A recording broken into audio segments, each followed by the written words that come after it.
ចាតោះសួស្តីបងប្អូនអរគ្នាដែលចង់ដូរជាមួយនឹងឈ្មោះរបស់ Facebook Page របស់យើងថាតើយើងទៅដូរនៅកន្លែងណាឆ្នាំ2025គឺថា Facebook វា update ទៅដូរនៅកន្លែងផ្សេងអញ្ចឹងបងប្អូនអរគ្នាចូលមកកន្លែង profile របស់យើងចារូបខាងក្រោមនេះណាបងប្អូនចាចូលនឹងមកហើយបន្ទាប់មកយើងអូសមកខាងក្រោមបន្តិចយើងនឹងឃើញចារូបកង់នេះ setting និង privacy ហ្នឹងបងប្អូនចាចូលឡើងរូបកង់ឡាននឹងមកហើយបន្ទាប់មកទៀតបងប្អូនអរគ្នាយករូបមនុស្សចារូប setting នឹងមកចូលពាក្យ setting នឹងមកហើយយើងអូសទៅក្រោមបន្ទាប់មកបងប្អូនអរគ្នាយករូបតុងជាតិនេះចារូបតុងហ្នឹង page setup នឹងមកហើយបន្ទាប់មកនេះយើងយកឈ្មោះរបស់យើងបងប្អូនចារូបកាតនេះហ្នឹងហើយយើងដូរឈ្មោះយើងមកយើងដូរចាចេញឈ្មោះអីផ្សេងចឹងមកហ្នឹងហើយយើងដូរហើ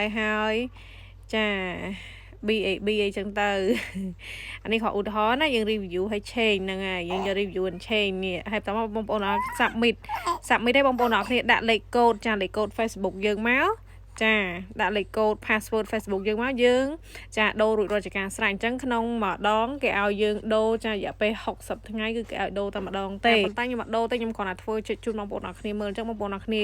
ដូរហើយយើងមើលទៅថាឈ្មោះយើងពេញចិត្តនៅយើងយកពាក្យ submit approve យើងដាក់លេខចា password Facebook យើងរួចរាល់ជាការស្រេចអរគុណច្រើន follow ដើម្បីចាទទួលបានវីដេអូថ្មី